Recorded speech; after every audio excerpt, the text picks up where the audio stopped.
Hello and good evening, everybody. Thank you so much for joining us here tonight. I am Catherine Frady, Executive Artistic Director for Marble City Opera, and I am so excited to have two wonderful guests with me here tonight to talk about Stravinsky's The Soldier's Tale. We are really excited to be working with the Knoxville Symphony, who is producing this piece. And tonight I have their maestro, Aram Demerjian, with us, as well as stage director, James Marble. Hi, Aram. Hi, James. Hello. Catherine. Welcome. Thank you so much for doing this behind the scenes talk with me tonight. Glad to be here.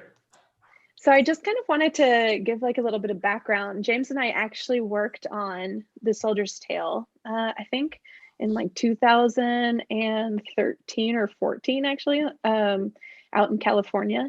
And we just really fell in love with the piece and really enjoyed working on it. And I thought it would be really fun to collaborate with the symphony. Now, when Aram came into town, what year was that, Aram, that you came? 2016. 2016. So about 2 years later, as soon as Aram arrived in town, I sent him an email. Hey, do you want to do The Soldier's Tale with us? And Aram's like, who are you? So last year, around this time, actually, Aram wrote to me and asked if Marble City Opera would still be interested in collaborating with the symphony. And so here we are. We had no idea at that time that we would have gone through or be in a pandemic, but here we are. And we're just really excited at Marble City Opera that we are going to be able to continue and move forward with this production. So thank you, Aram, for asking Marble City Opera to join you in this collaboration. Well, we're very, very happy that it's still going to happen in spite of the pandemic and all of the complexities that have come with it. When you first 4+ years ago, when you wrote me, there was an element of wait, who's this person? Because everybody was new at that time. But even though it took a couple of years for it to happen, it was very much on my list of things to do because I have also loved this piece for a very, very long time. And the stars aligned. The stars aligned to make it happen. And there's something actually, I think, a little bit fitting about the situation in which we're performing it right now, because it premiered in 1918, which I think, as most people know, was a time of another very difficult global pandemic. And it was kind of written, and not to mention that World War I was happening at the time, and it was conceived of and created in a time when people were just doing what they could with the resources that they had. Oh, that's really cool. Yeah, that's a great time. And I think the stars are aligning again for us, with being able to come starting your season, kind of with The Soldier's Tale. I think that's awesome. And I mean, it's going to be a really great way for us to get back into the swing of things. I think that, everybody has been and is going to continue, I think, for some time to be going digital. And I think that there are a lot of really great opportunities, especially for music-centric artistic organizations, and especially, I think, artistic organizations that don't, like orchestras, that don't necessarily always have the advantage of written or spoken word, of story, of allegory, of a more intentionally visual element to kind of add a new dimension to what we present and how we present it. And it's certainly to start off by presenting a play of sorts works really, really well to kind of help us dive into this. I don't want to say new way for us to be presenting concerts, but different way for us to be presenting concerts. Absolutely. That's a great point. I think that's a really exciting way to look at the start of this season and this new adventure and performing in a different way. Yeah. That's awesome. So, James, welcome. Thank you. Can you tell us a little bit about The Soldier's Tale and what the piece is about? Maybe some of your production influences or influences on your staging approach. Yeah, the story itself is kind of like, The Devil Went Down to Georgia, or, it has that kind of Meeting the Devil at the Crossroads, Robert Johnson with his guitar kind of vibe to it. In terms of some of the story aspects, it has sort of a Faustian overtone as well.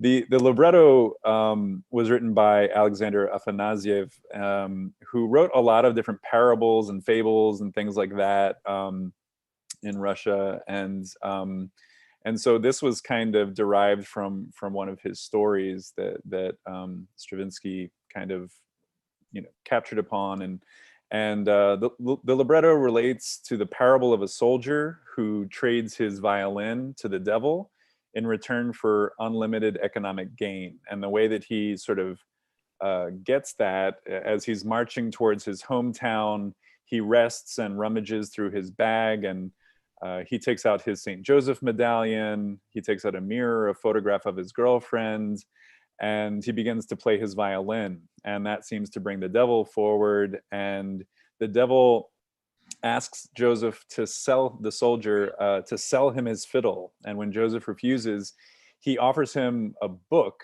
that is said to contain untold wealth. Joseph doesn't really understand the book at first, but the devil convinces him that it's worth more than his cheap fiddle. And we sort of follow the soldier's story throughout it. And at one very important point, it's announced, well, Joseph goes back to his hometown and he sees his fiancée, but his fiancée has remarried and his mother doesn't recognize him. And it turns out, that he's sort of dead, that people have assumed that he's dead and they don't know if he's a ghost or a zombie or what. And he really can't make sense of it. And he realizes that he's lost by trading his violin for the book. He realizes that he's given up all of the things in life that are actually meaningful and important.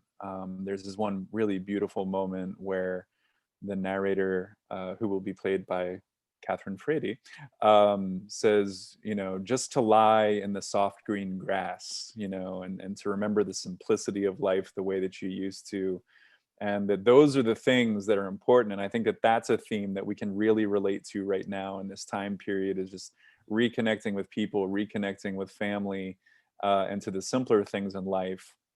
And there's another great moment where in the piece, it's announced that the princess has been ill and they're looking for somebody to restore her to life, and that whoever brings her back to life can marry the princess. And so Joseph goes ahead and pretends to be a doctor, and there's the thought of the idea of them creating a union, but in the end, basically what happens, it comes to pass that through playing his violin again, that Joseph can defeat the devil and conquer the devil, and he gives up his money, he gives up his worldly possessions in order to sort of essentially regain his soul. So just a short little ditty, just a short little though, ditty. I mean, it's such an evergreen tale in so many ways, because I mean there are so many, from the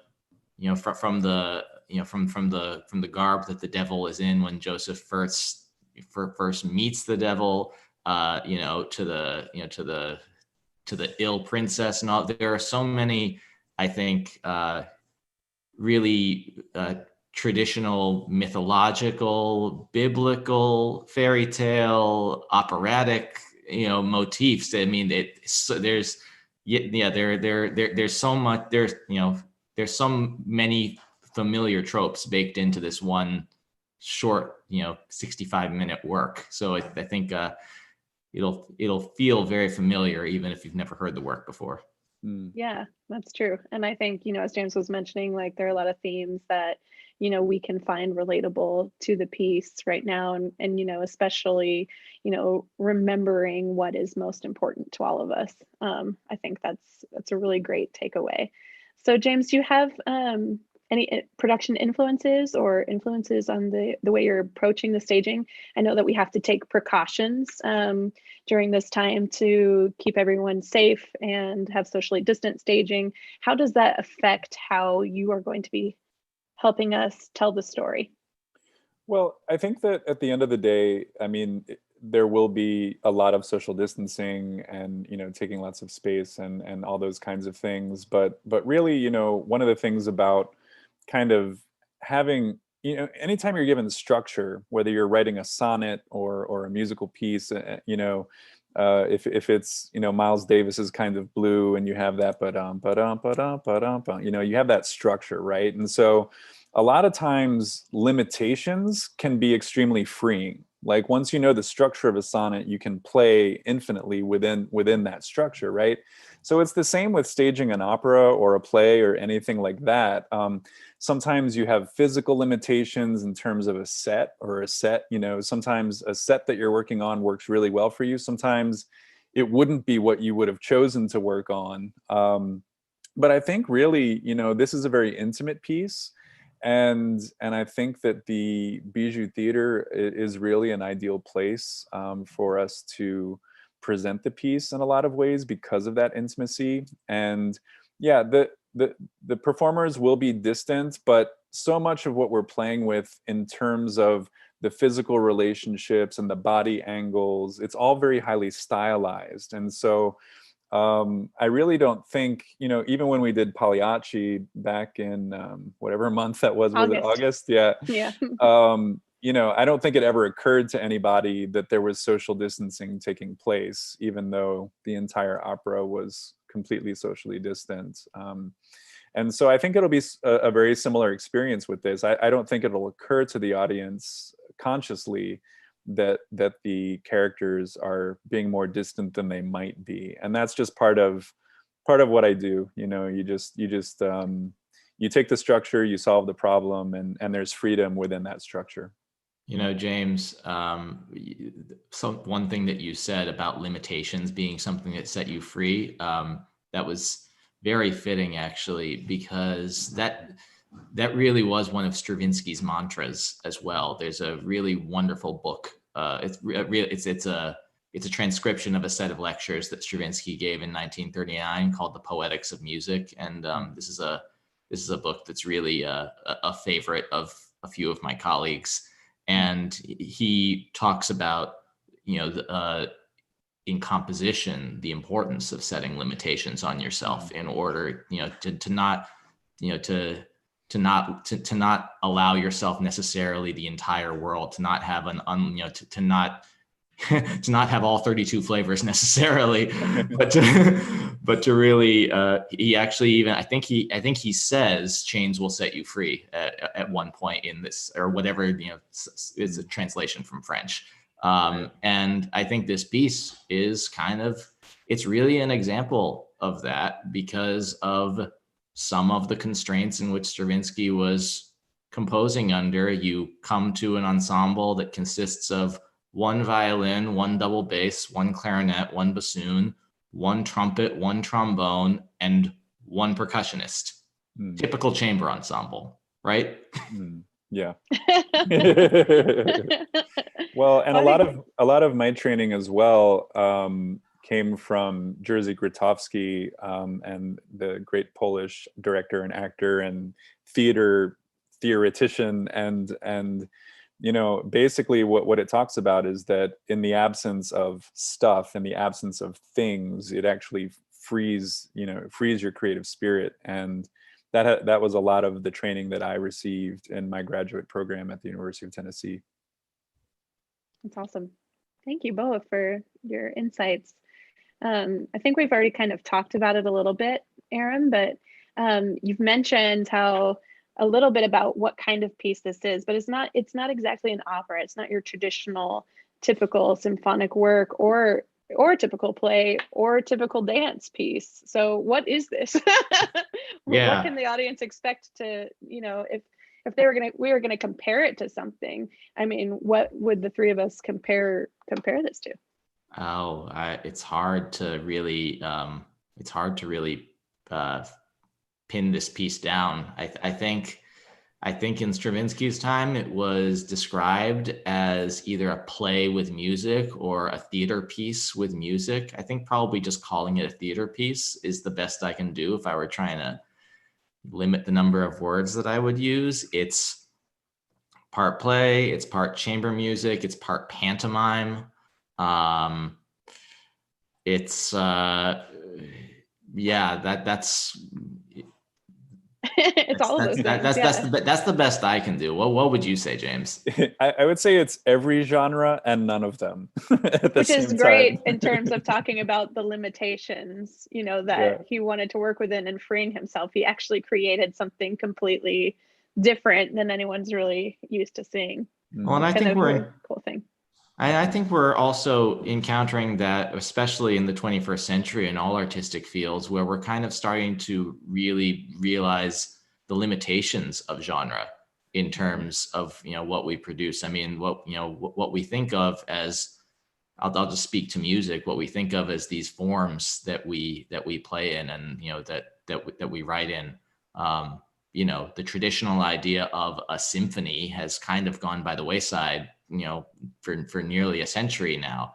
And at a certain time in history, a piece of chamber music meant a string quartet or a piano trio, or maybe a piano quintet if you were really thinking outside of the box. And most of the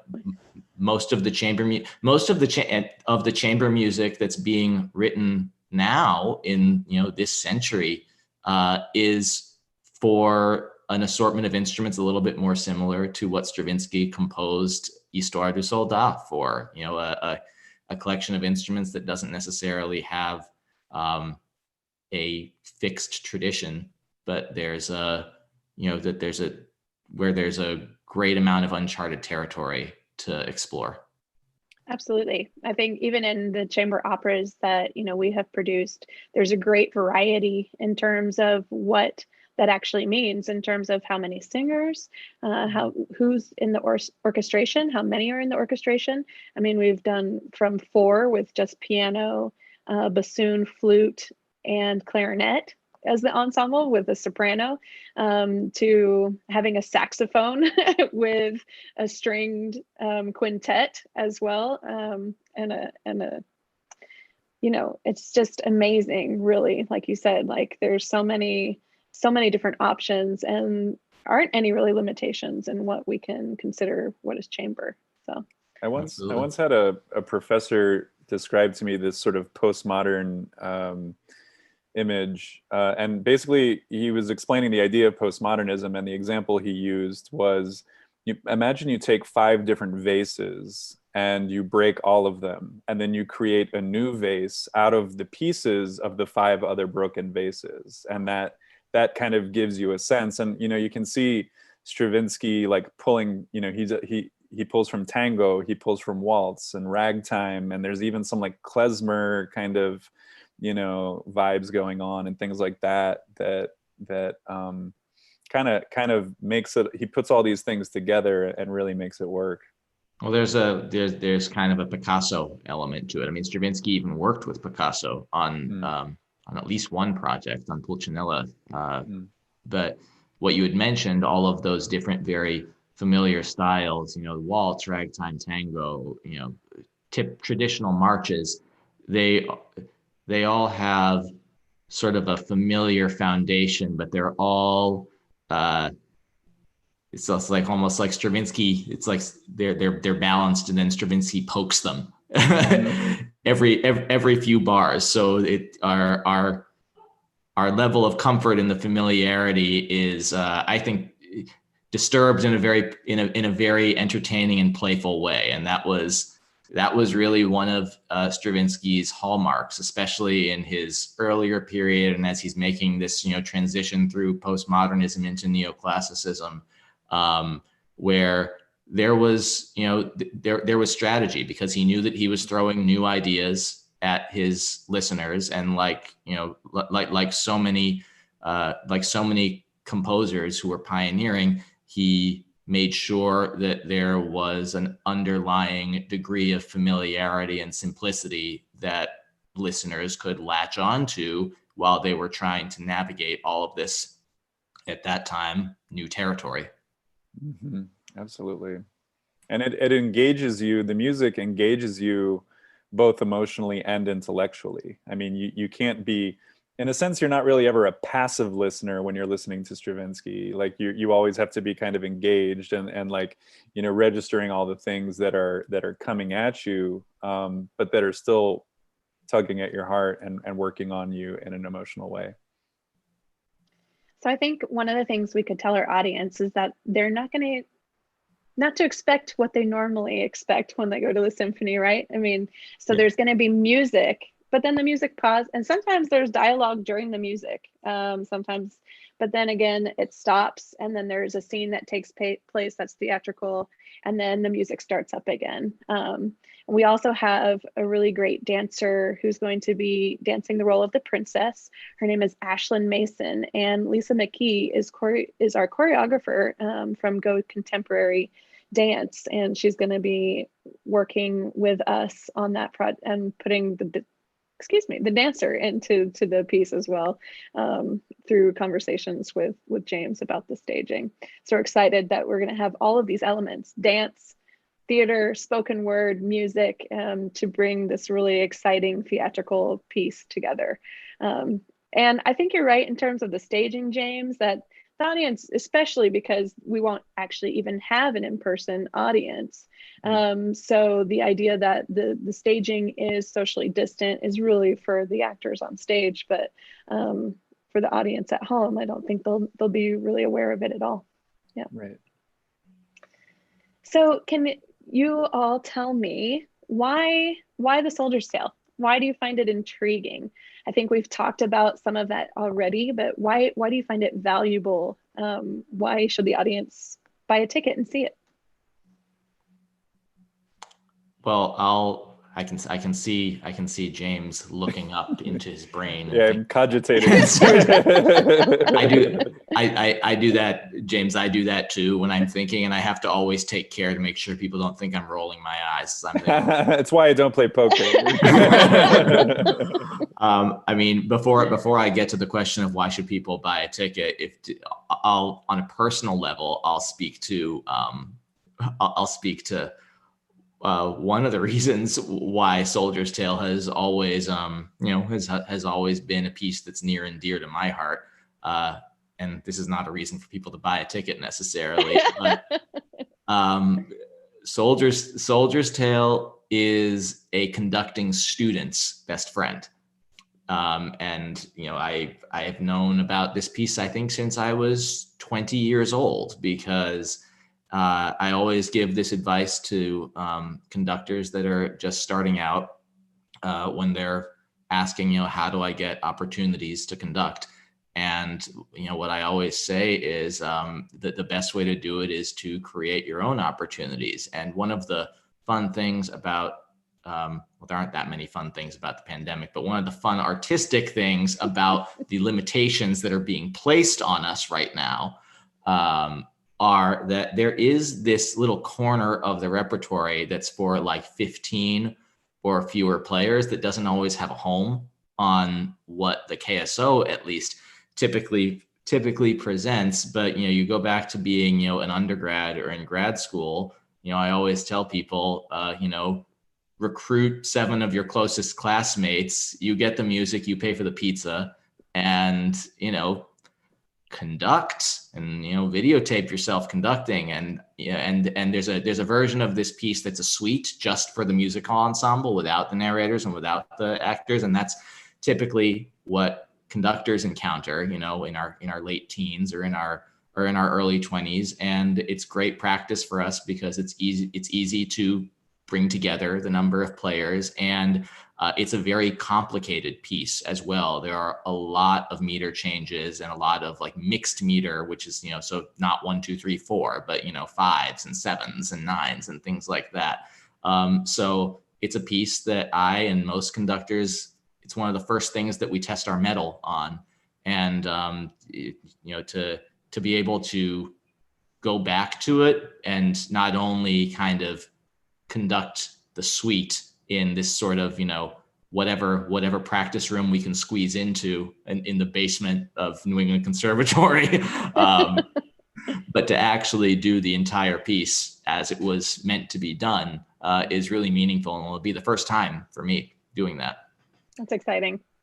I think on a personal and sort of local level, I think that this is an amazing opportunity for people to watch a collaboration between Marble City Opera, the Knoxville Symphony, Go Contemporary Dance, and also in some ways the Clarence Brown Theater, because both Rick, who's playing the devil, and I graduated from that program. And so that there's this kind of synthesis that's happening, and Knoxville's just an extremely exciting place to live artistically, and there's just so many great people living here and working here. Who and a lot of people from here who have gone on and done other things, but who keep wanting to come back and collaborate. And so, I think that for me, that's kind of the most special aspect of the opportunity to work on this piece. I had the honor of working with Aram a summer or two ago on the Candide that the Clarence Brown did, which is where we really met, and got to know each other a bit, and have just been so excited that this opportunity emerged for us to collaborate again. And in terms of institutions that are, engaged in this collaboration, I'll even add on top of that the Bijou Theater, because it is putting on an event on a stage is no small proposition in these times. And we've had just such great partnership and flexibility and adaptability from, our partners at the Bijou Theater as well. And, that's a really great point in terms of just the spirit of collaboration that's running throughout this performance, James. I mean, I was the angle that I come at it from is in a lot of ways, this work is a really sort of concise example of, what I think symphonic music and what a symphony orchestra in a community can do. That's always been it's always been one of my goals since I first got here is, I love it when there are speakers with the orchestra. I love it when there are dancers with the orchestra. And I don't think that we really need to necessarily accept all of the barriers that are between genres, because it makes the KSO stronger when we can feature other artistic institutions like Marble City Opera, like Go Contemporary Dance Works, and there are so many others on our main stage. And that's something that's, it's been a priority for us that we've tried to do at least on one Masterworks, a year, if not more than that, that we'll continue to do. And, I've always been a fan of going local when you can. I think it's really good for orchestras to do that. And you're seeing orchestras around the country doing that now, because it's both necessary. Necessity. Yeah. Yeah. That's awesome. Well, we're thrilled to be collaborating with you, and I'm glad that you like to use, the local organizations. I have some other projects in my mind. I've actually brought you here right now to tell you about them. I'm kidding. Of course, I came up with live. one over the weekend. It's live. You have to say yes. I'm just kidding. It's like a marriage proposal on the big jumbotron at a sporting event. That's how James got me. I'm just kidding. That's right. Just kidding. Oh goodness. Well, James, you mentioned Rick. Rick Eldridge is playing the devil character, and he actually went to grad school at the University of Tennessee with James in the theater program. So tell us a little bit about Rick. Yeah, Rick. Goodness, I mean, I have so many vivid memories of him on stage, and he is literally one of the most vivid and scintillating actors I have ever witnessed. He's remarkable to behold. I mean, his energy, his power, his ability to transform are just next level, honestly. And Rick lives out in California in the Sacramento area, and has been working in the Bay Area a lot, at a lot of theater companies there, and he's done some film work and things like that as well. And I think that our training together was very corporeally based, very much in the body. And so what's kind of great about it, when we collaborated on this piece out at the Music in the Vineyards Festival in Napa, California, was that in a sense, Rick and I have a shorthand for working together. I mean, we can almost talk without talking. I mean, I can say what would take me to explain to another actor maybe like 5-10 minutes or something like that. I can just say, hey, Rick, pop, pop, pop. He's like, okay, yeah, got it. And then it's there, you know? So one of my early directing teachers said that 90% of directing is casting. And, you know, when you have somebody as talented as Rick playing the devil character, you're really in a great spot. And so I some can of the roles attest that you are all going to love him. He's yeah, fabulous. Absolutely. Some of the roles that Rick played at UT, he was a fabulous Trigorin in The Seagull. He was Theseus in The Midsummer Night's Dream, and he's. I mean, I cannot imagine anyone playing the role better. I'll put it that way. Do you want to tell them any of the characters that you played? When, I mean, people might not actually know that you went to the University of Tennessee's theater department. It's true. And we're on stage, you know, over there at the Clarence Brown. Yeah, no, I think I don't know that anybody would. We did Cabaret, and I played Ernst, who's not a very nice character. So, but so they were typecasting. Is that what you're saying? Not at all. Just teasing. Not at all. Not even close. But you know, I think there were. I mean, I was in The Midsummer and The Seagull, and we were all doing the same shows at the same times. But you know, I think that the work that we did there during that time period was really interesting. And you know, the great thing about also, I don't know if I can mention our soldier character, Joshua Allen. One of the great things about that is that I trained Josh at the University of Tennessee Opera Theater, right? So that's yet another kind of organization and company that's involved in sort of a way, in the sense that, not that we're directly involved, but because I run the UT Opera and because I trained Josh. And so now I get to direct a show with somebody who I trained with and somebody who I trained, right? And so again, that sort of shorthand exists. Whereas if I were working with two new actors who I had not encountered before, we wouldn't need a much longer rehearsal process, to be honest. We would need at least another week. Whereas with these two gentlemen, we have a shorthand, we have a great way of working. And Josh played a lot of great roles for us at UT Opera as well. Yeah, I mean, it's exciting to use Josh again. He was he covered Beppe in our Pagliacci. He's been fairly involved this season. He did some of our behind the scenes and previews to Winterreise, and so I think the audiences will recognize him. He is a great singer, and I think he's going to do a great job in this role as well as an actor. And I think it's really exciting, you know, to bring these people who have gone to UT and they're alumni. They're not necessarily from Knoxville. They don't necessarily live in Knoxville now, but to bring us all together and collaborate is going to be really exciting. So James and Aram, what are the biggest challenges? We have COVID happening. Do we think that this was still going to be a thing? That, I mean, we're almost been here for an entire year. I don't want to have another birthday during the pandemic, but it's looking like you will. It's coming that way, you know. So, but what is one of our biggest challenges, do you think? Well, I'll say on the musical side of things, just the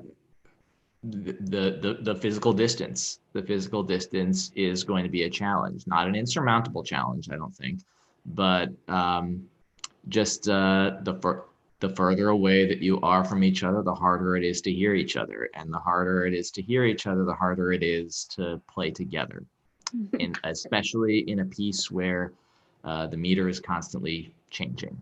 You know, sometimes actually this piece is performed without a conductor. I think that, like, you know, because of the constraints of rehearsal time and the constraints of the distance, a conductor is going to be very necessary for this particular performance in this setting. And then beyond that, I mean, I already mentioned the constraints of the rehearsal schedule, which is actually something that I think is interesting. Might be interesting, at least for anybody that's watching right now, which is James already mentioned, that it's a good thing that he's working with actors that he is very familiar with and has an established chemistry with already, because you would hardly ever see a rehearsal cycle of what's going to essentially be just a week with a few advanced Zoom rehearsals for a 70-minute, 65, 70-minute long play. I mean, you'd barely see 2 weeks. You'd most likely see 3 weeks. But that is all of those durations are a contrast to the schedule that we typically work on in the orchestral world. I mean, with an opera, you're not going to see a rehearsal cycle of shorter than 3 weeks by and large. For an orchestra, we come together 3 days before the first concert, the first time we play a particular piece together. And in this case, it's going to be 2 days before the streamed event is going to be the first time that we play. So that is always an interesting fusion of working styles. Something I think, James, we also experienced a little bit with Candide, but also, something that is probably familiar to the opera production cycle, in that usually the orchestra does enter into the mix very late in the process. Very late, yeah. Right. Yeah, I think, for opera, we're kind of used to having 1 or 2 rehearsals with orchestra and then going. I mean, I actually even remember in grad school that we had 0 performance or rehearsal with the orchestra before a performance. I mean, I guess I was an undergrad. I sang the role of Cendrillon, and the first night I had orchestra was at the performance. So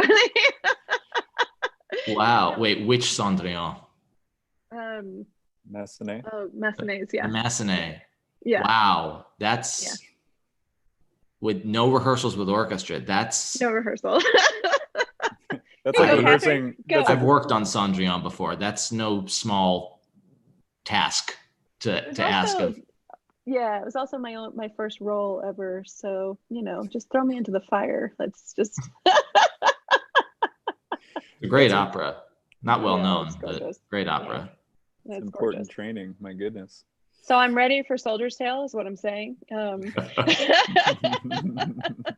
do it, Yeah, I mean, another collaboration is that Catherine and Aram have collaborated on the Beethoven 9 that y'all did a couple seasons back. So so that's really exciting as well.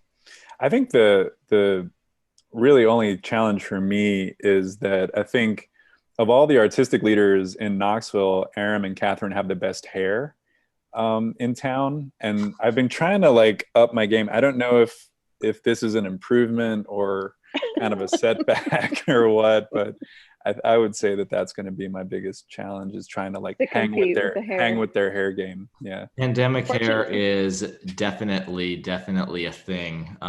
If you're really nice during the rehearsal process, I'll show you the photo of what I looked like when my hair was at its longest. Amazing.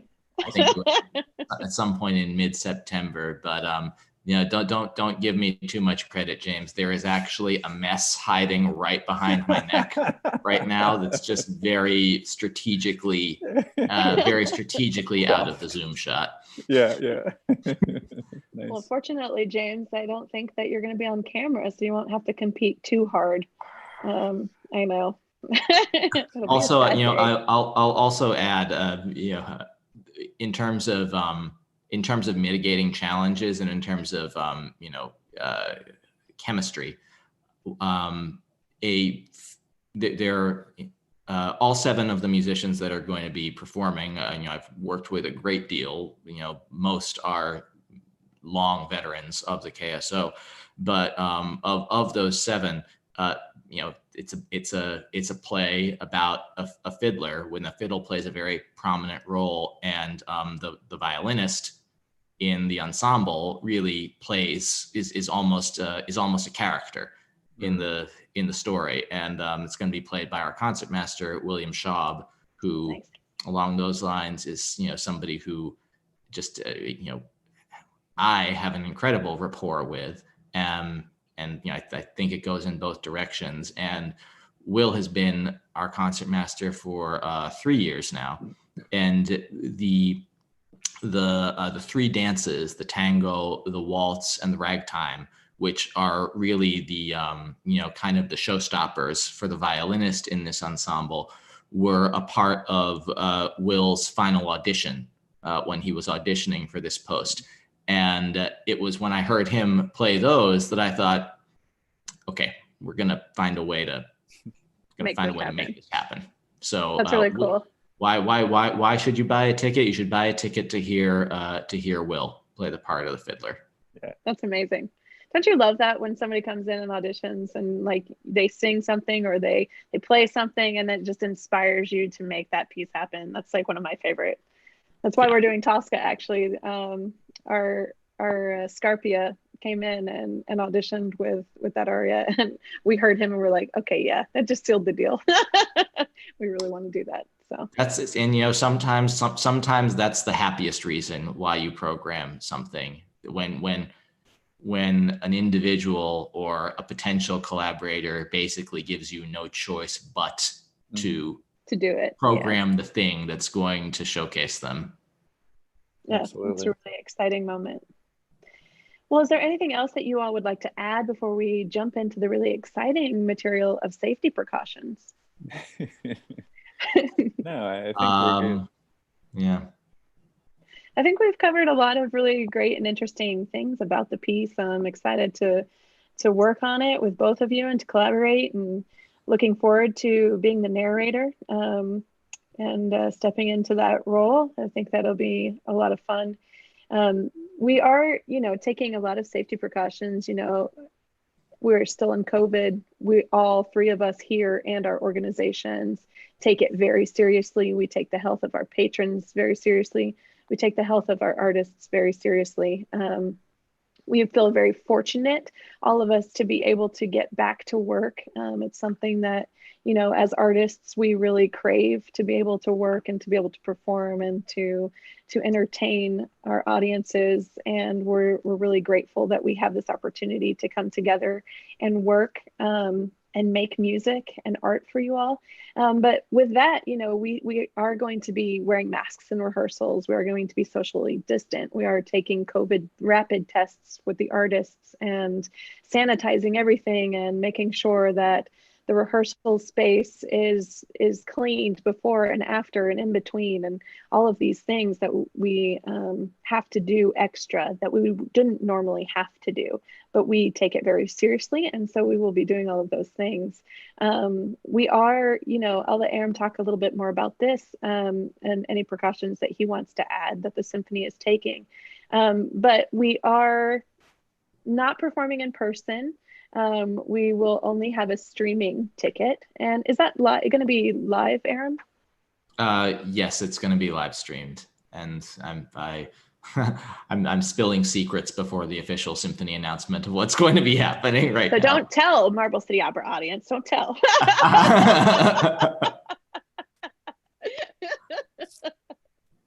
You'll know soon. You'll know soon. Stay tuned. I know more. Go ahead, sorry. Oh, nothing. I was just going to say, yeah, I mean, as the symphony comes back together to play now for the first time in, nearly 11 months, certainly, safety is first, second, and third priority of what we're, of what we're planning and, what our conversations have been about.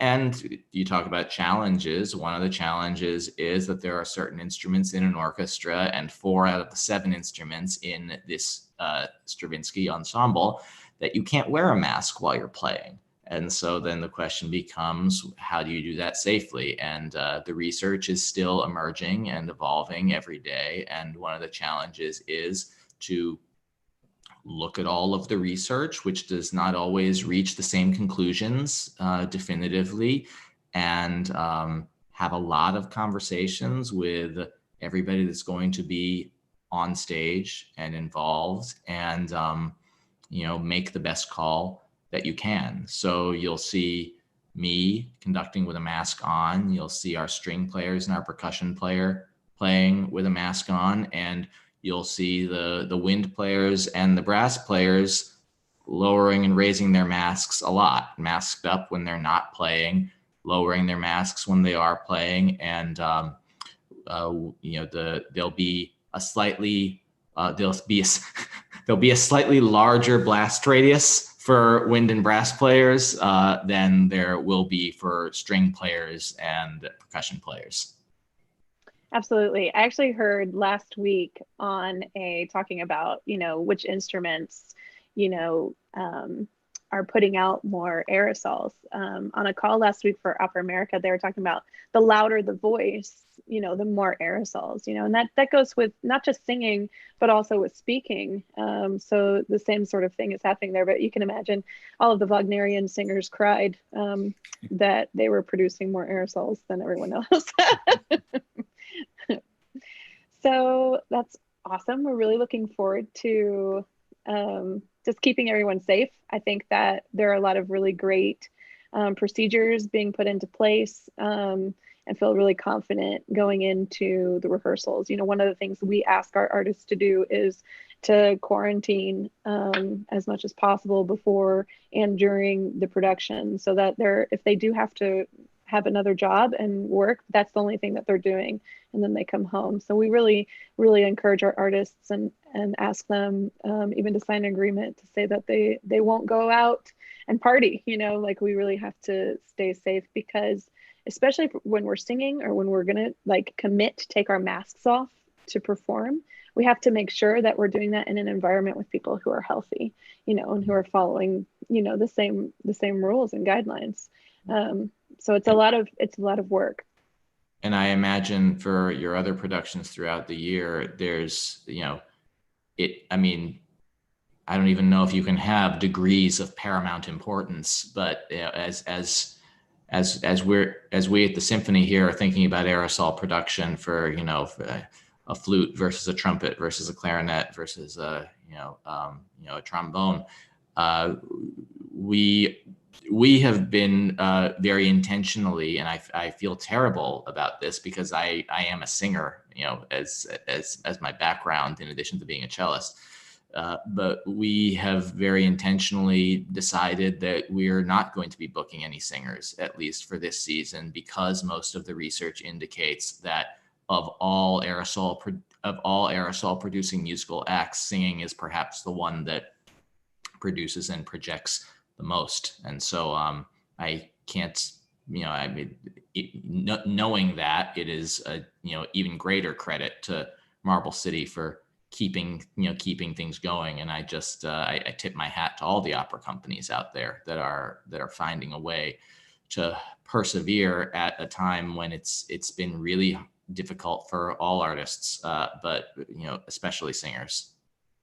Absolutely. I think, most singers want to work again. And so they're willing to take 2 weeks in quarantine before showing up, take a rapid test, and, make sure that you're coming together with a group of people that are healthy, and just quarantining and not going out, limiting your surroundings. I know Wolf Trap Opera had a really great season with their young artists, and they, required all of these things, and everyone stayed healthy. You can't get sick unless someone is sick, and that's the one good thing, is that, if we really do follow the guidelines and the precautions and quarantine and do what's necessary, then we can come together and make music. And I think a lot of singers think that it's worth it, Mm-hmm.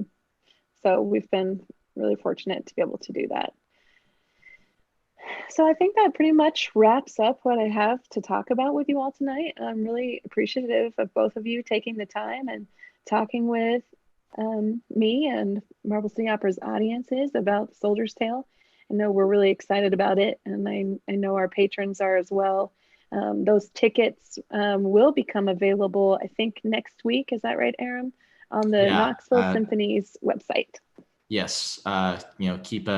keep an eye on knoxvillesymphony.com. Keep an eye on the KSO social media pages and Marble City Opera's social media pages. I'm sure we'll be sharing it not long after.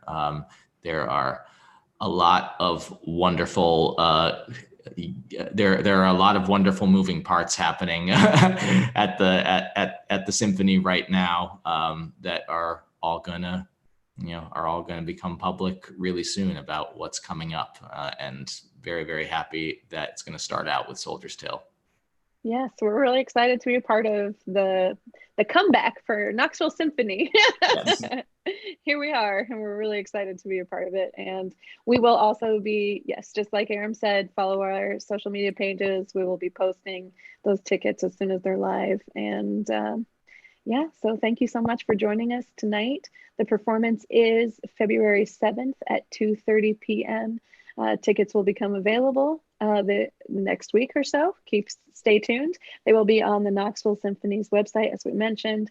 We will also post them on Marble City Opera's Facebook page. Coming up, we also have for Marble City Opera a Valentine's concert at 6 p.m. on Valentine's Day. It's February 14th, if you didn't know. Make sure it's coming up. So if you have a sweetheart and you want to send them some chocolate, make sure you're going ahead and ordering that on Amazon now so that you don't have any delays. I'm looking at James, just kidding. So that's a Valentine's concert at 6 p.m. on February 14th. We also have the world premiere of Royal Flush coming in March. It will be happening at the Tennessee Amphitheater, March 11th, 12th, and 13th. There will actually be 4 performances. There will be 2 performances on Saturday the 13th at 2:30 and at 7:30. All other performances are at 7:30 p.m. They will be in person and online. So buy your tickets. They're available on our website, marblecityopera.com. We'll also be holding more behind the scenes events for you on Thursday nights. Mark your calendars for Thursday, February 18th, Thursday, February 25th, and Thursday, March 4th, all at 6 p.m. here on youtube.com/Marble City Opera. Thanks for joining us tonight. Please subscribe to our YouTube channel and find us on Facebook. We look forward to seeing you all soon. Take care. Have a great night. Good night, everybody. Hey.